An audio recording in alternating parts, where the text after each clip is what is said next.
जिन्नात जो होते हैं इंसानी जिस्म में किस तरह से आते हैं? ये इसकी बहुत बड़ी एक वजह है। हर इंसान जो पैदा होता है उसके साथ एक जिन का बच्चा पैदा होता है। बदरू नाम का कॉन्सेप्ट नहीं है। रूह हमेशा नेक है, रूह अल्लाह का अमर है। जो बुरी होती हैं या जो बुरी हरकतें करती हैं, जो बुरे मामलात करती है, वो हमजाद होता है।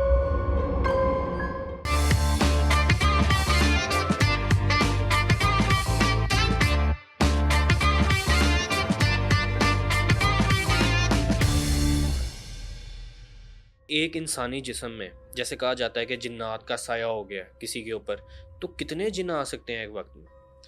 देखें, ये जिन्नात का एक बहुत बड़ा डिस्ट्रैक्शन का एक कह लें एक बहुत बड़ा हथियार है। होता एक ही है लेकिन वो गुमराह करता है। हम 5 लाख की तादाद में, हम 10 लाख की तादाद में हैं, हम इतने हज़ार हैं, हमारी पक्की है।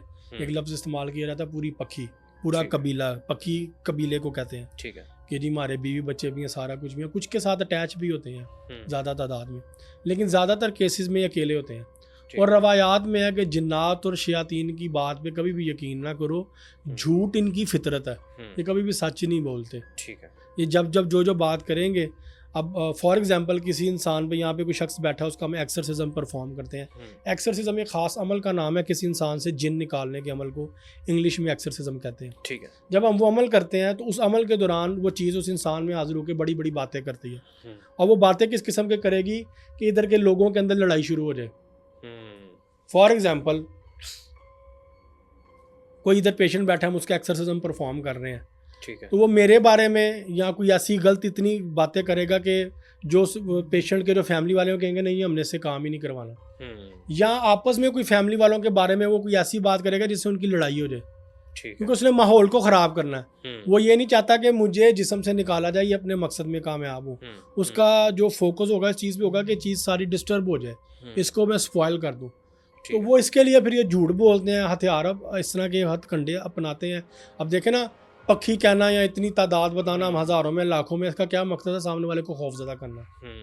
और कभी कभी ये इस तादाद में होते भी हैं और ये हमला भी करते हैं। इंसान की जान जाने का ख़तरा होता है। अक्सर लोग ये एतराज़ करते हैं, जी हम इतने पैसे लेते हैं, इतने चार्जेस लेते हैं। वो बात ये होती है कि हम अपना रिस्क लेते हैं लाइफ का।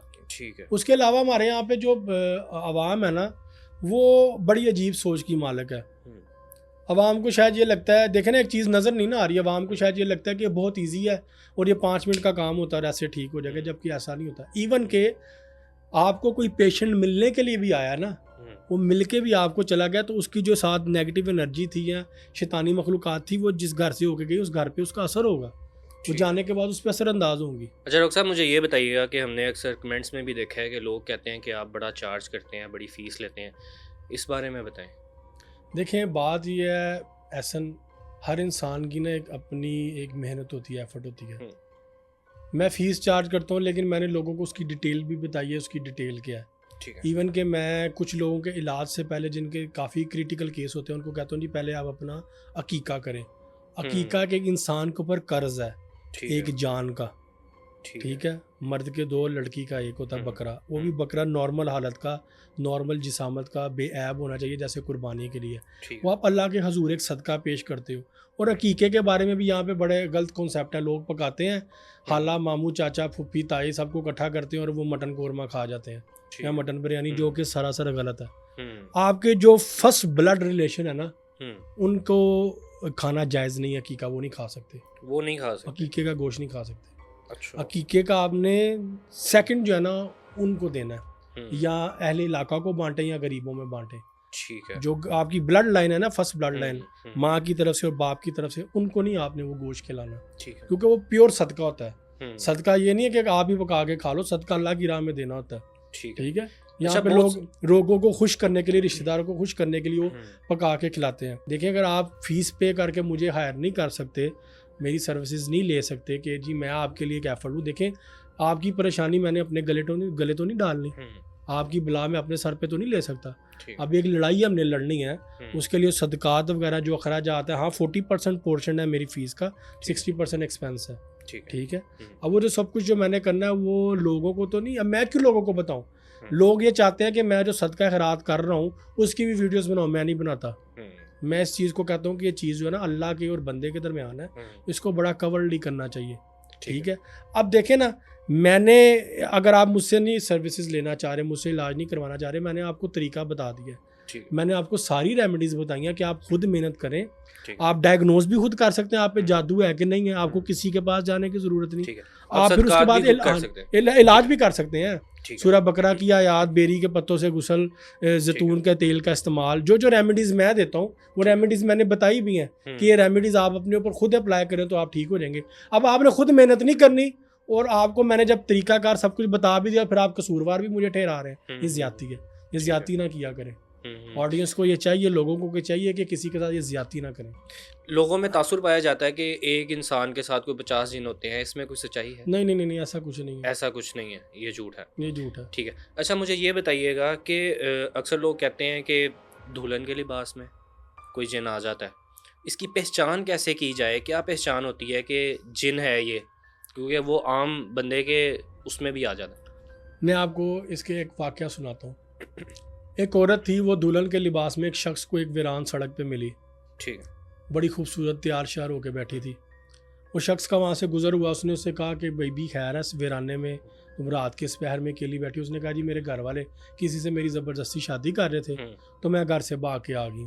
ठीक है, खैर उस शख्स ने हमदर्दी के तहत उस औरत का हाथ पकड़ा, अपने घर साथ ले गया। अगले दिन मौलवी साहब को बुला के उसने उसके साथ निकाह कर लिया। ठीक है, अब वो औरत नहीं थी, वो बेसिकली जिन्नी थी। ठीक है। ठीक है, अच्छा, अब यहाँ पे आने से पहले मैं थोड़ा सा आपको बैकग्राउंड में एक चीज़ बता दूँ। हज़रत सुलेमान अलैहिस्सलाम, जिनका कुरान पाक में जिक्र है, इनकी जो दूसरी बीवी है मलका बिल्कीस, इससे पहले कि इनकी बीवी मरियम भी थी। ठीक है, इनकी जो दूसरी बीवी थी ना मलका बिल्कीस, जिसका कुरान पाक में जिक्र है, इनकी माँ जिन्नी थी, उसका नाम था रेहाना, और बाप इंसान था, उसका नाम था शराहिल। ये किताबों में मैंने पढ़ा कि वो जिन्न और इंसान से पैदा हुई थी, और जिन्नात और इंसानों से बच्चे पैदा हो जाते हैं। अब हम वाक़े पे आते हैं। उस आदमी ने उस औरत से अगले दिन निकाह कर लिया। निकाह हो गया, निकाह के बाद 2 बच्चे भी हो गए। वक्त गुजरता गया, काफ़ी साल गुजर गए।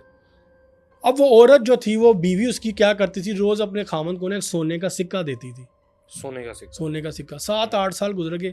अब उस इंसान के उसके शख्स के ना ज़हन में एक सवाल पैदा हुआ कि ये सारा दिन घर रहती है, ये कहीं जाती नहीं, सोने का सिक्का कहाँ से लाती है। ठीक है, उसने ना अपनी बीवी की रैकी करनी शुरू की। पूरी उसने रैकी की, उसको कोई सबूत नहीं मिला। उसके बाद ये बड़ा परेशान हुआ, ये गया मौलवी के पास। अब जो मौलवी है ना, ये हमेशा जो है ना वो नुकसान ही करवा देता बंदे का। इधर भी मौलवी ने बंदे का नुकसान करवा दिया। मौलवी साहब को जब इसने सारी स्टोरी सुनाई, मौलवी ने कहा तुम्हारी बीवी इंसान नहीं है, वो एक जिन्नी है। अब जिन लफ्ज़ सुन के हर नॉर्मल इंसान जो है वो खौफजदा हो जाता है। ये भी खौफजदा हुआ। इसने कहा मौलवी साहब इसको कंफर्म करने का क्या तरीका है? मौलवी साहब ने उसको कुछ चीज़ें बताई कि घर में जाके ऐसे ऐसे करो, हर मल की धुनी दो, ये पढ़ो, ये करो, ऐसे करो, वैसे करो।